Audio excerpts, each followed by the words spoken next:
Bonjour, j'espère que vous allez bien.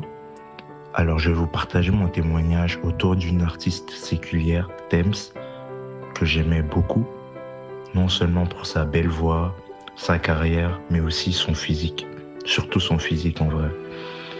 Mais j'ai pu réaliser par la grâce de Dieu, à travers la série Vaincre la tentation d'A.P. Samuel, mais également mes temps de partage avec la bergère Keren, que Dieu veut vraiment que l'on puisse marcher selon l'esprit.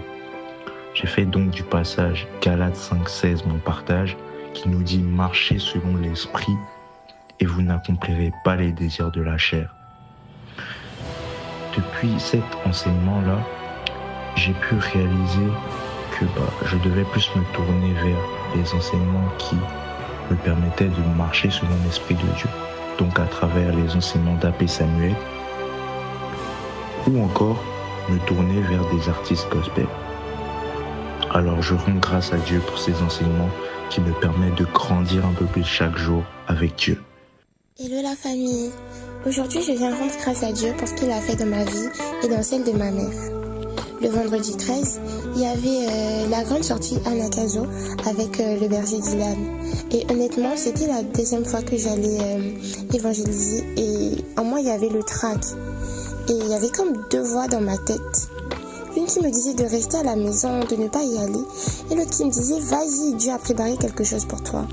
Et malgré toutes mes hésitations, j'ai décidé d'obéir à cette petite voix intérieure que je reconnais aujourd'hui comme celle du Saint-Esprit. Donc je suis partie évangéliser avec mes frères et sœurs. Tout s'est bien passé, on a gagné des âmes. Et normalement, après Anakazo, il devait y avoir une veille de prière. Du coup, je suis rentrée chez moi pour me changer. Mais encore une fois, j'ai failli ne plus retourner à l'église parce que j'avais plein de raisonnements dans ma tête. Fatigue, excuses, doutes, je ne voulais vraiment plus y aller. Mais encore une fois, le Saint-Esprit m'a convaincue et j'ai décidé d'y aller malgré tout. Arrivé à la veille de prière, tout s'est bien passé, on a prié, c'était bien. Et à un moment, le serviteur de Dieu a fait un appel pour toutes les personnes qui étaient malades dans leur corps.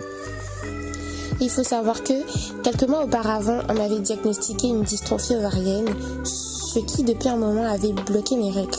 Et j'étais d'ailleurs en train de refaire des examens à l'hôpital. Je me suis donc avancée pour la prière et quand l'homme de Dieu a posé ses mains sur ma tête, il m'a demandé « Est-ce que ta mère est malade ?»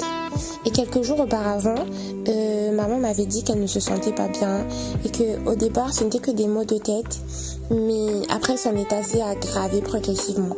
Donc on avait prié par rapport à ça. Donc quand le serviteur m'a posé la question, j'ai répondu oui. Et il m'a dit qu'un esprit de mort attaquait ma mère. Et donc il a prié pour moi et il a prié pour elle avec autorité.